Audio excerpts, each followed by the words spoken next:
Opinión y análisis de los hechos noticiosos. Una mirada diferente con Edmé Domínguez. La doctora Edmé Domínguez Reyes, profesora en Relaciones Internacionales y Género en la Universidad de Gotemburgo, analiza el posicionamiento de Hungría y Turquía dentro de un escenario internacional cada vez más complejo por el cuestionamiento a las grandes potencias y sus esferas de influencia. Una de las áreas a las que el nuevo gobierno sueco ha dado especial prioridad es la entrada de Suecia a la OTAN, obstaculizada aún por dos países, Hungría y Turquía, ambos democracias autoritarias, aunque Hungría pertenezca a la Unión Europea.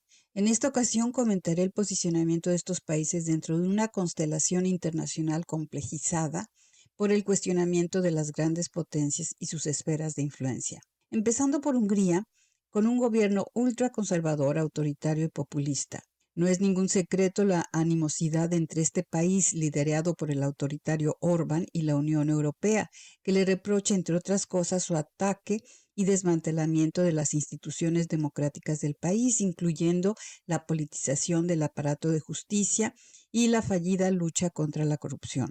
Aunque ha habido reformas en este sentido y estas son reconocidas por la Unión Europea, no son suficientes, de manera que el Ejecutivo Comunitario recomendará al Consejo de la Unión Europea que se congele la entrega de 7.500 millones de euros de fondos estructurales.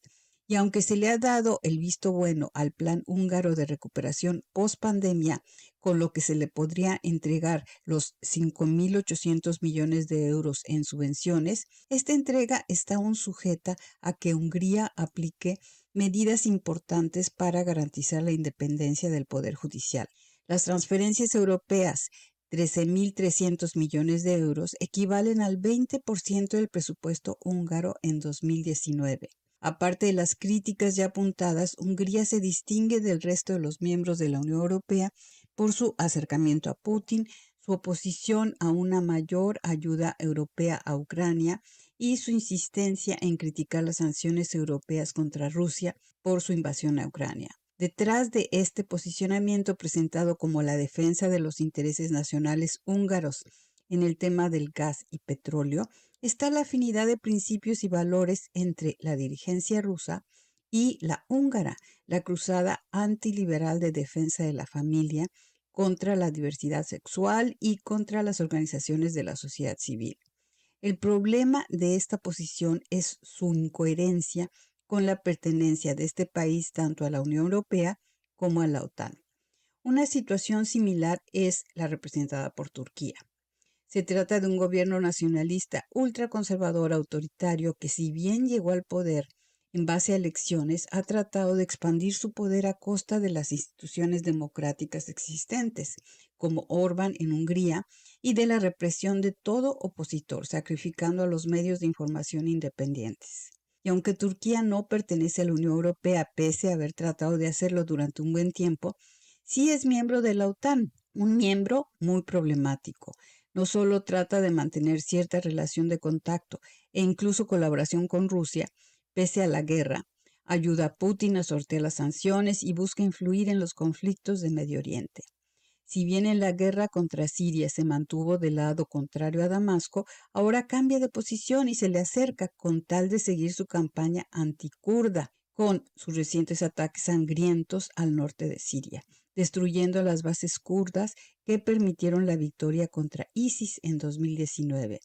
Estos violentos ataques se legitiman como represalia a un supuesto ataque terrorista, una bomba en el centro de Estambul a mediados de noviembre.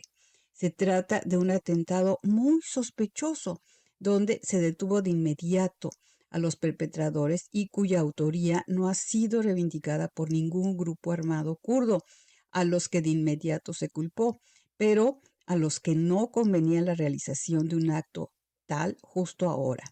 Si el atentado se cobró de 6 a 8 muertos, el ataque aéreo a la frontera siria dominada por las milicias kurdas ya lleva casi 100 muertos, sin que haya casi habido voces de protesta oficiales de otros gobiernos. Ni Estados Unidos ni la Unión Europea quieren enfrentar directamente a Turquía, Por su parte, los países del Golfo ya tenían o han restablecido buenas relaciones con Ankara, incluso con Arabia Saudita, pese al diferendo por el asesinato de Khashoggi en Turquía, el periodista saudí asesinado, que ya parece haber sido olvidado.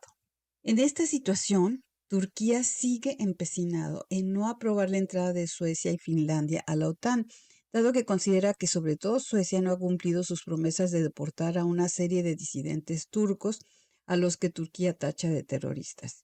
Si bien Suecia no es Turquía, el nuevo gobierno sueco de derecha parece querer hacer todo lo que esté en su poder para satisfacer a Erdogan, y la Suprema Corte de Justicia sueca está deliberando el caso de un periodista turco, redactor en jefe de uno de los periódicos que Erdogan prohibió, que forma parte de la lista exigida por el autócrata turco. Además, el gobierno sueco se distancia aún más del grupo kurdo al que antes se apoyó en su lucha contra el ISIS. Sin embargo, al decir de muchos observadores, Erdogan no dará el visto bueno a la entrada de Suecia a la OTAN, sino hasta después de las elecciones turcas el año próximo. El mostrarse duro es parte de su estrategia de reelección. Así las cosas, las alianzas occidentales que supuestamente defienden un modelo democrático contra el autoritarismo dictatorial representado por Rusia, parecen tener serios déficits democráticos en su interior, por no hablar de la creciente fuerza de la ultraderecha en Occidente. Y yo me pregunto, aun si Rusia es derrotada, como espero que lo sea, ¿sobrevivirá la democracia en el mundo? Para Radio Educación desde Suecia les habló Edmé Domínguez Reyes.